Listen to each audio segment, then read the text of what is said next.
Morning student, आप सब कैसे हो। मैं आशा करता हूं कि आप सब अच्छे होंगे।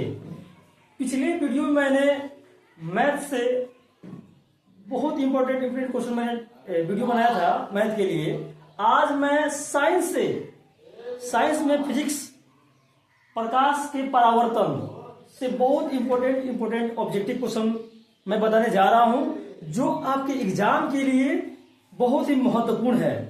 इस साल इस एग्जाम में मेरे बताए हुए क्वेश्चन पे ध्यान दीजिएगा। आप सब एकदम आने ही आने हैं और ये क्वेश्चंस आप हमेशा पूछता रहा है और पूछेगा। 2025 में एग्जाम में ये क्वेश्चन आएंगे। तो आइए आपको हम प्रकाश के परावर्तन से ऑब्जेक्टिव क्वेश्चन बताने जा रहे हैं। चैप्टर का नाम है प्रकाश का परावर्तन। प्रकाश का परावर्तन। प्रकाश का परावर्तन, इसे हम लोग रिफ्लेक्शन ऑफ लाइट भी कहते हैं। रिफ्लेक्शन ऑफ लाइट कहते हैं। इससे संबंधित बहुत सारे क्वेश्चन आपको मैं आज बताने जा रहा हूं। इस पर आप ध्यान दीजिएगा और वीडियो में अंत तक जरूर बने रहिएगा। पहला क्वेश्चन है, प्रकाश किस रेखा में गमन करता है। प्रकाश किस रेखा में गमन करता है। प्रकाश किस रेखा में गमन करता है। इसका उत्तर हो जाएगा सीधी रेखा। क्या होगा? सीधी रेखा। समझ में आ गई बातें? एकदम इसमें याद ज्यादा मतलब बॉर्डन में लगा के पढ़ाई करने की जरूरत नहीं है। बस इतना ही क्वेश्चन पे आपको ध्यान देने की आवश्यकता है। दूसरा क्वेश्चन है,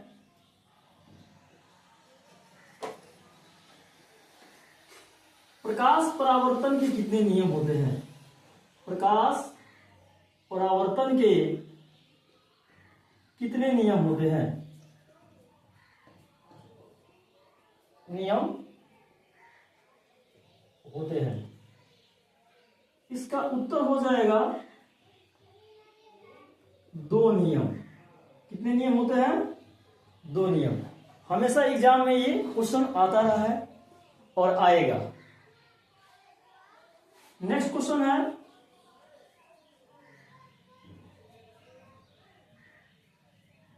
पानी किस पदार्थ का उदाहरण है। जैसे कि किस वस्तु का उदाहरण है या पदार्थ कहेंगे। जैसे पदार्थ में क्या होता है, परभासी, पारदर्शी और अपारदर्शी। उसी प्रकार ये उसमें से एक क्वेश्चन है, पानी किस पदार्थ का उदाहरण है। इस तरह क्वेश्चन के लिए देगा, ऑप्शन में देगा पारभासी, पारदर्शी, अपारदर्शी, इनमें से कोई नहीं या इनमें से सभी। तो पानी जो है, पानी से प्रकाश आर पार हो जाता है, तो इसलिए इसे बोलेंगे पारदर्शी पदार्थ का उदाहरण है। उत्तर क्या हो जाएगा? पारदर्शी। पारदर्शी। नेक्स्ट क्वेश्चन,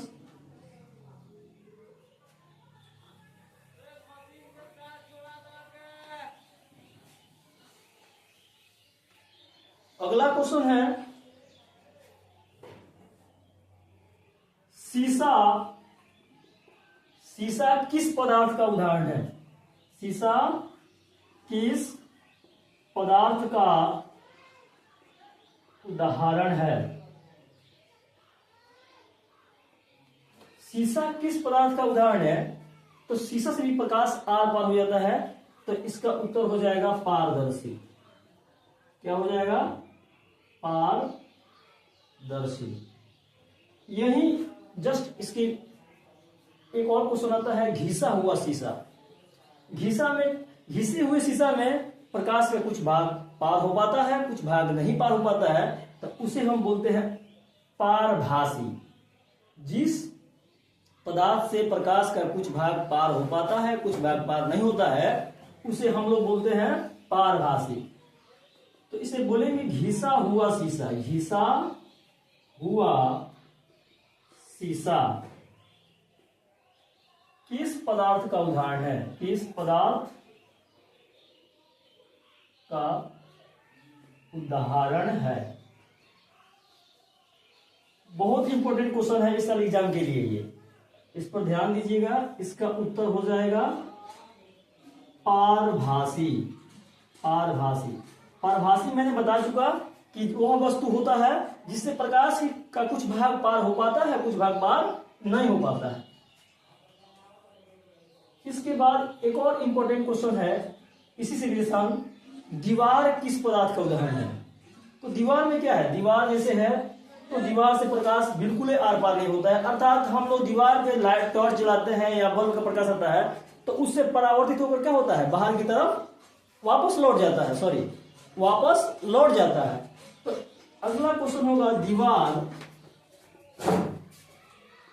किस पदार्थ का उदाहरण है? किस पदार्थ का उदाहरण है? दीवार है अपारदर्शी।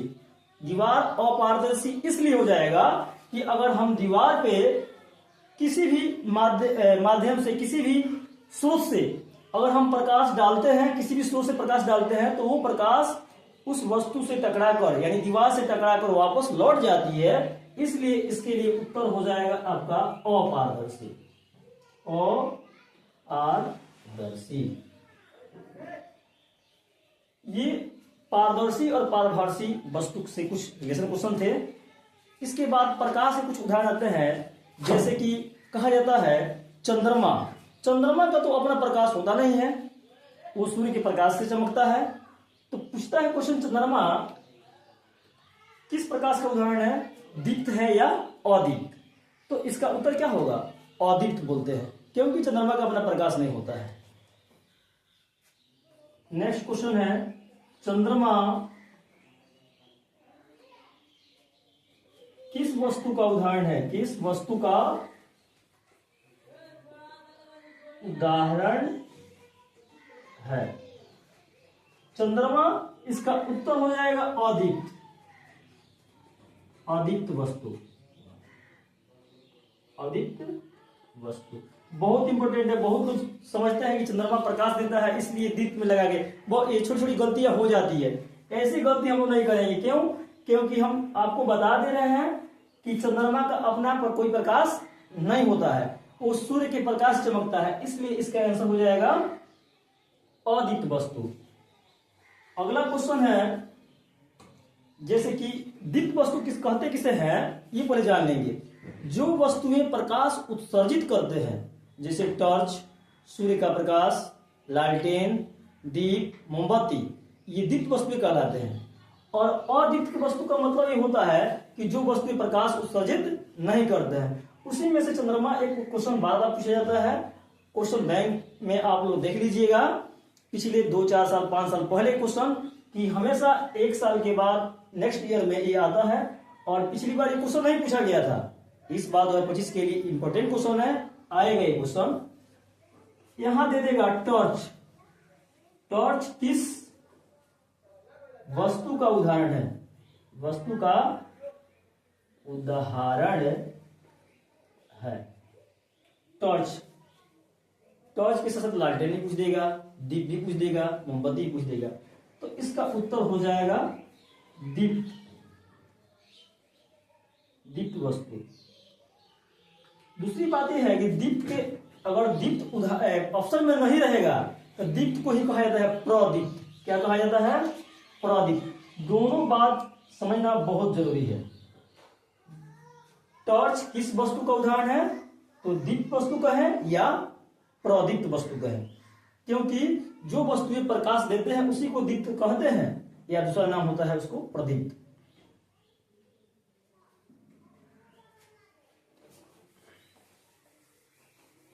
इसी चैप्टर से और सारे रिलेशन क्वेश्चंस आपको मैं बता रहा हूं, बस इसको बार बार इस पर ध्यान देने की जरूरत है। अगला क्वेश्चन है,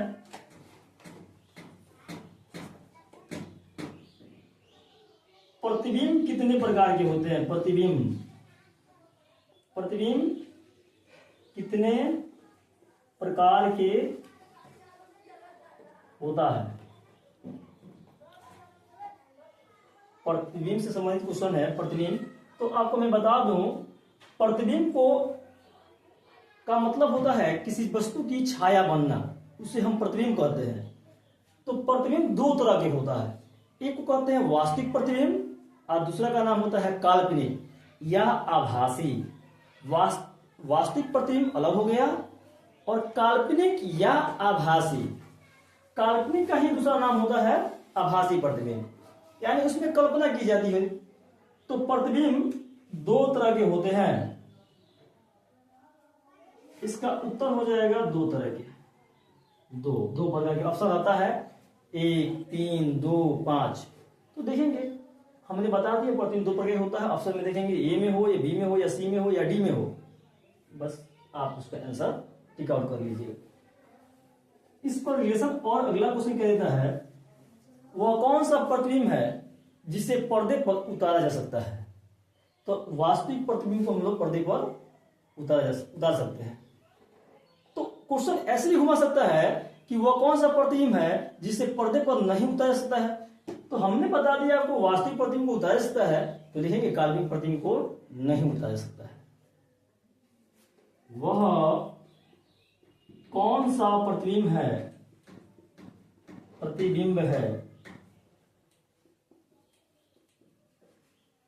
जिसे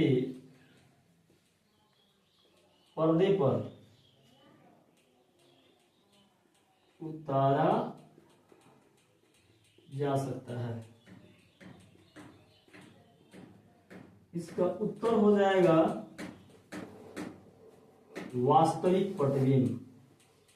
वास्तविक प्रतिबिंब समझ आ गया।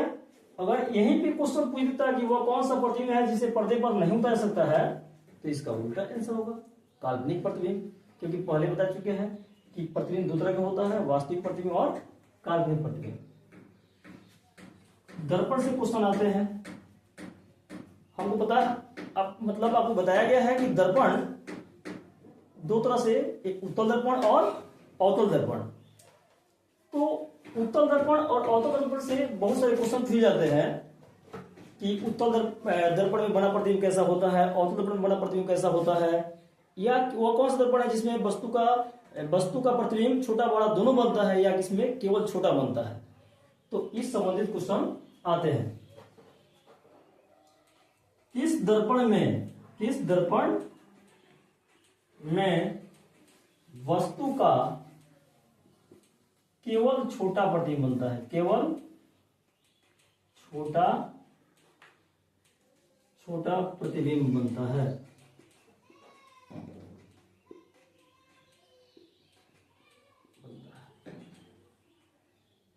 इसका उत्तर हो जाएगा उत्तल दर्पण।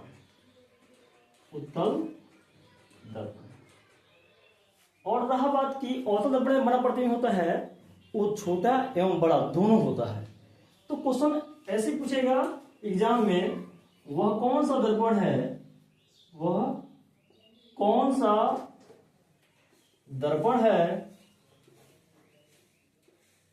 जिसमें वस्तु का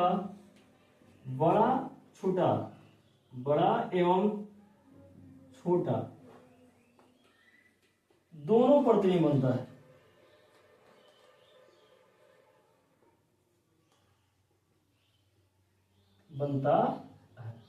वो कौन दर्पण है? तो इसके लिए उत्तर हो जाएगा अवतल दर्पण।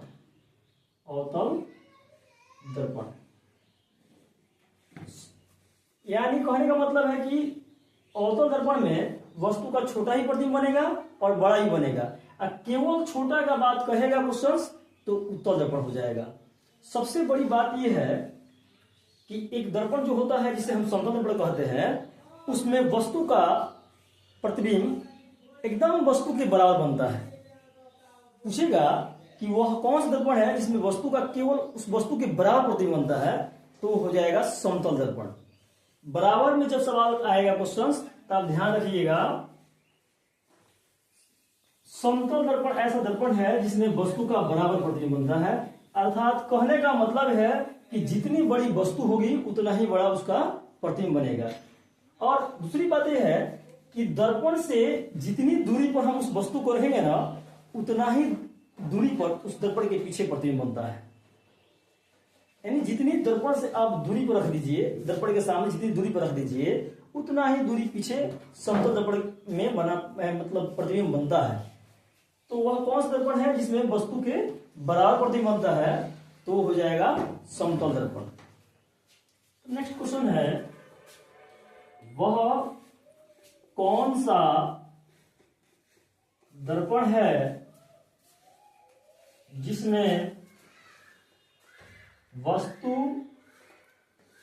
के बराबर प्रतिबिंब बनता है? बराबर प्रतिबिंब बनता है। ये क्वेश्चन हो गया, दिया गया है वह कौन सा दर्पण है जिसमें वस्तु के बराबर प्रतिबिंब बनता है। तो ये बताया ना आप लोगों को कि वह है समतल दर्पण। क्या हो जाएगा? समतल दर्पण। बहुत बढ़िया क्वेश्चन है ये, इस साल एग्जाम में एकदम पूरी मैं 100% मैं बता रहा हूं आपको कि ये आएंगे क्वेश्चंस, इस लेवल के क्वेश्चंस पूछे जाते हैं बार बार। दूसरा बात क्या क्वेश्चन करता है, दूसरी क्वेश्चन ये होगा कि वह दर्पण जिसमें मतलब वस्तु का जो है ना ऋणात्मक या धनात्मक से जो क्वेश्चन पूछता है उसके बारे में क्वेश्चन कैसे आते हैं, इसके विषय में देख लीजिए।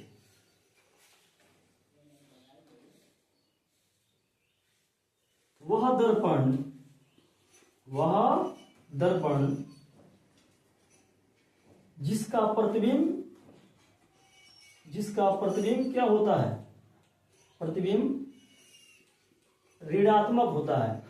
ऋणात्मक का मतलब होता है कि माइनस, हमेशा कहते हैं ना ऋणात्मक का मतलब होता है माइनस, धनात्मक का मतलब क्या होता है? प्लस। वह दर्पण जिसका प्रतिबिंब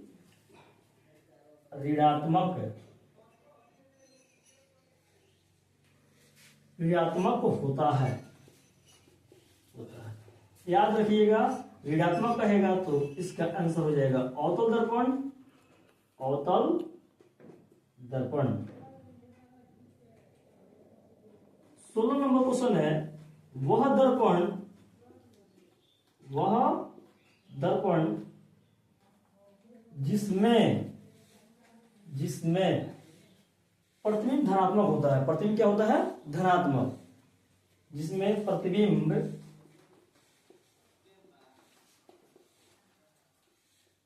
धनात्मक होता है,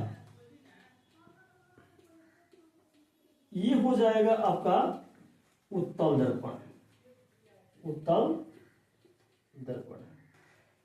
इससे संबंधित और सारे क्वेश्चन आते हैं, जैसे कि कहेगा कि वह कौन सा दर्पण है जिसे हम अपसारी दर्पण कहते हैं। अपसारी दर्पण। वह कौन सा दर्पण है जिसे हम अभिसारी दर्पण कहते हैं? तो अभिसारी दर्पण कहते हैं उत्तल दर्पण को, अपसारी दर्पण कहते हैं अवतल दर्पण को। तो इस तरह से हम नेक्स्ट वीडियो में हम आप लोगों के लिए मतलब बहुत सारे दर्पण से ही क्वेश्चंस लेकर आएंगे। और आपको मैं एक बात बता दूं कि ये ऐसा चैप्टर है जिस चैप्टर से क्वेश्चंस एग्जाम में बहुत सारे ऑब्जेक्टिव पूछे जाते हैं और हर साल पूछे जाते हैं। मैंने जो बताया इस क्वेश्चन पे आप लोग ध्यान रखिएगा, इस चैप्टर से एकदम क्वेश्चन आएंगे ही आएंगे। और बार ज्यादा मतलब 10 घंटा 5 घंटा मतलब मेहनत करने की जरूरत नहीं है, टेंशन लेने की जरूरत नहीं है। बस इस वीडियो को हमेशा मतलब आधा घंटा 10 मिनट 5 मिनट समय निकालकर या इसे हम कॉपी बनाकर पढ़ते रहने की जरूरत है। आप उतना ही पढ़िए, एकदम मैं कह रहा हूं कि आप 400 प्लस अंक लाएंगे, पूरी विश्वास के साथ गारंटी के साथ मैं कह रहा हूं। तब तक आज के लिए बाय।